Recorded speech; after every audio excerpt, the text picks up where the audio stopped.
Got Ryan Winter here talking up Oregon football, Sports Chat 503. So the Pac-12 continues to strive for a media rights deal. I have looked at this in every conceivable way. I'm sure you have as well. Of course.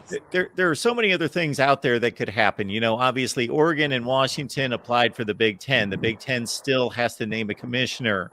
There's all sorts of things. However, I do think that this rights deal is going to be the first domino to fall. I think those schools are just waiting and thinking, okay, we want to see what that dollar value is that's coming to our school here for the next 6, 8, 10, 13 years, whatever it turns out to be. So where do you stand on all this? I mean, there's so much there. There's I think there's a lot of Regency stuff behind that we don't really know what's going on with the counts, the council of the minds that they bring together, which is, in our world, it's the university presidents, and they have like all the weight. They're holding the hammer. And I don't know if they're necessarily connected. I don't know if they really represent necessarily the right way. I know the athletic directors have a say in it, but they don't have the final say in it. So I think it all starts from the top, and it's a tough situation.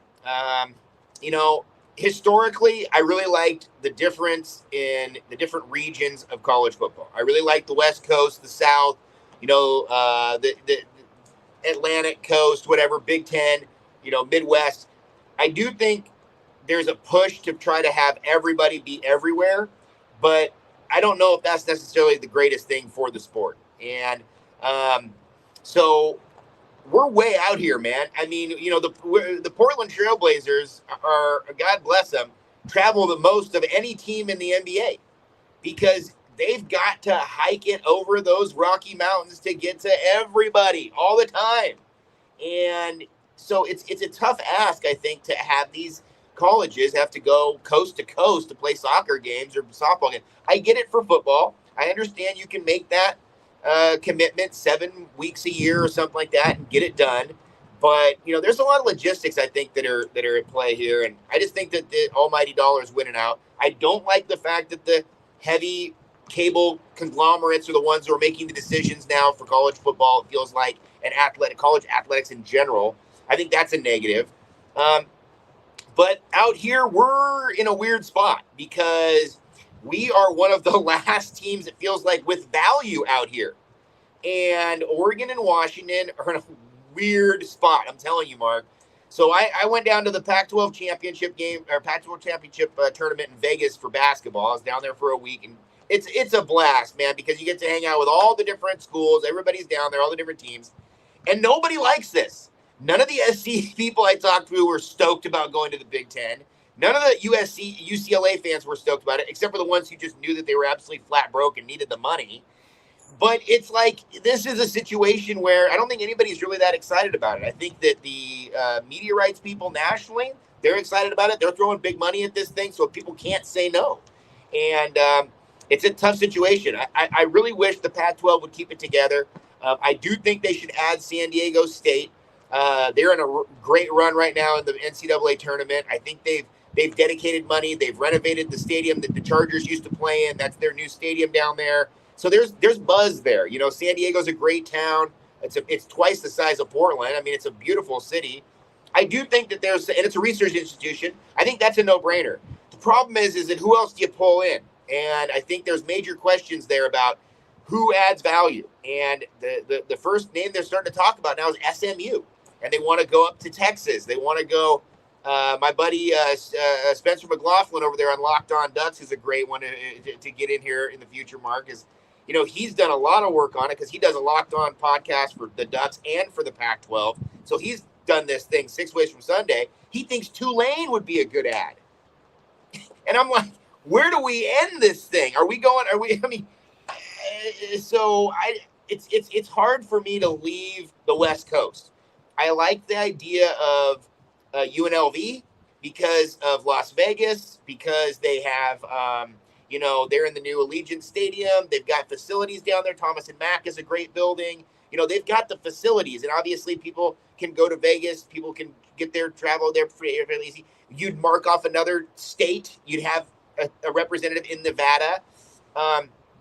But I don't know if there's that much value in adding any of these other schools. And even San Diego State, I don't think moves the needle that much. So it's not even close to what USC or UCLA would be. I mean, there's no way you're going to get equal value losing those teams. So I actually was of the mindset that I think we should just drop it back down to 10 and just roll with the 10 that we have. And we keep it at 10. There's less of a pie. But then the problem is that they don't have the content. See, then you're going to need more teams to provide more content to justify the money. So it's like, if you don't have enough teams, you can't get enough money. But if you have too many teams, you cut the pie too many ways, and now you're still left with less money. It's a lose-lose, it feels like, for us out here. So we're in full-blown survival mode, Mark. I mean, while I was in Vegas, the other teams were there too for their basketball championship. So San Diego State's, all their fans were there too. And I kept saying, hey, you guys want to join our conference? Hey, you guys looking to join? And they were actually stoked on it, of course. But I don't know who that other team is. You know, I don't think Fresno State's there academically. I don't think UNLV's there academically. Boise State had a great run in football for a while, but I don't think they're sustainable, and I don't think they're anywhere near it academically. The other one that I thought was interesting to throw out early on was Hawaii. Another state, a different time zone, another, there's all these different things being thrown out there. So it's a weird situation, but it's not good, Mark. I'll just tell you that much. It's not good. And I don't think that USC and UCLA are going to do that much better in the Big Ten. They haven't been able to win the Pac-12. How are they going to win the Big Ten? I mean, seriously. So it's going to be an uphill climb. The money we'll spend, the checks will get cashed. They won't bounce, but it's going to be a tough situation, I think, going forward for them. And I think Oregon's in a unique spot. Oregon and Washington, I think, both still have value. There's going to be conferences that want them. I think if the whole Pac-12 blows up, somebody's picking up Washington and Oregon. And I don't know about Oregon State and Washington State. That's the hard part about it, is we lose a lot by losing those other schools and that other connection to those schools. So absolutely. I think Washington and Oregon are too valuable to be left without a home. I don't think there's any question about that. I do think that they're the most intriguing because their home could be in 3 different spots.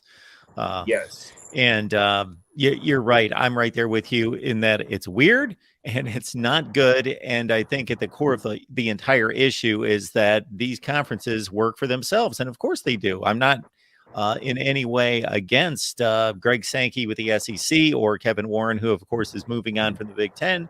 They are working for their conferences. They're not hired to do what's best for college football. No. We don't have that person. We need that person or that committee that does what's best for college football. The NFL gets together and they do what's best for the NFL. You don't have the AFC North making decisions over here and the NFC East over here making different decisions to protect themselves. Well, I to jump on that, I think that's what's next. I think there's going to be some sort of national committee, whatever you want to, some sort of governing body that takes over the whole thing. I think the future is some sort of an NFL model where there's almost kind of a West Coast, East Coast, or 4 divisions or whatever you want to call it. But I think there's going to be a lot of people who are schools that want to be a part of it. They're not going to be a part of it. I don't know what the number is going to end up being, but I don't think everybody's going to be invited. Yeah, I'm with you. Ryan Winter, Sports Chat 503. It's always a good time. Get on over there. Check out Ryan's work. Hey, man, enjoy the rest of the time there, and we appreciate you being here.